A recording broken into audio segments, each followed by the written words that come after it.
大家好，歡迎嚟到我嘅頻道。今日帶大家去粉嶺雲泉仙館內試咗一間幾有特色嘅雲泉素食家。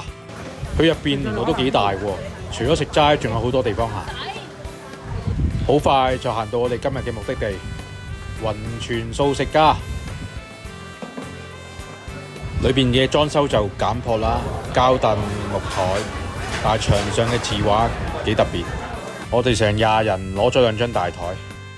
佢嘅餐牌有套餐，亦有散叫，我哋揀咗散叫。呢杯陳皮普洱好飲，餐具要出門外自己攞，自己清洗。我哋一共叫咗8道菜，色香味俱全啊！真係完全唔覺得似食齋菜，做得好好。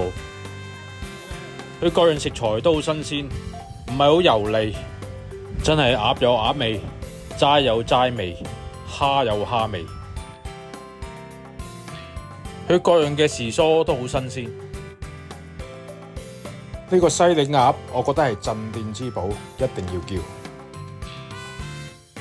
呢個芋頭魚都唔錯，亦都一定要叫。埋單8道菜800幾一圍，合理啊！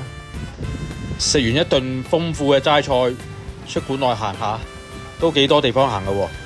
喺呢度行都幾舒服，好多亭台樓閣，幾有特色。有少少似返咗國內㗎。我覺得佢成個館裏邊嘅擺設都幾有誠意㗎。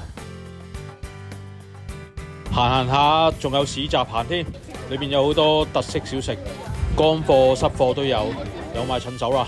之後入埋財神殿，瞻仰旺氣。佢裏邊原來都可以擺琉璃燈嘅。請大家讚好、分享、訂閱，多謝支持。今集暫時講到咁多，下集再見，拜拜。